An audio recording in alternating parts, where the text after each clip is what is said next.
দক্ষিণবঙ্গের আধ্যাত্মিক তীর্থক্ষেত্র নববৃন্দাবন আজ ভক্ত সমাগমে মুখরিত।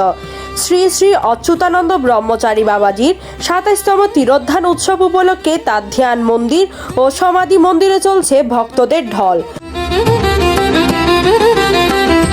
দেশ বিদেশের বিভিন্ন প্রান্ত থেকে হাজারো ভক্ত এই উৎসবে অংশ নিতে এসেছেন।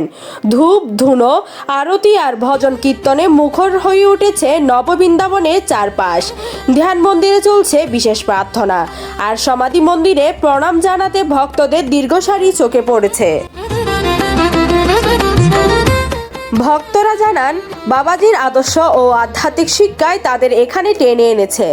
প্রতি বছর এই তিরোধান উৎসব এক মহামিলন মেলায় পরিণত হয়।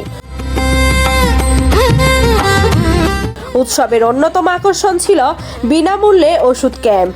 অসংখ্য ভক্ত ও আগত দর্শনার্থীদের চিকিৎসা সেবা ও ওষুধ বিতরণ করা হচ্ছে। স্বেচ্ছাসেবীরা শৃঙ্খলা রক্ষা, প্রসাদ বিতরণ এবং চিকিৎসা সহায়তায় নিরলসভাবে কাজ করছেন।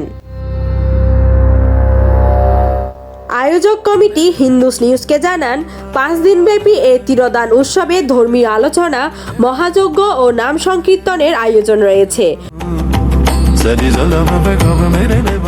সকলের সহযোগিতায় সুন্দরভাবে উৎসব সম্পন্ন হচ্ছে। ভক্তদের আন্তরিক অংশগ্রহণে নববৃন্দাবন আজ এক আধ্যাত্মিক মিলন মেলায় পরিণত হয়েছে। উৎসব চলবে আগামী কয়েকদিন। Parna Chowdhury, news desk, Hindus news.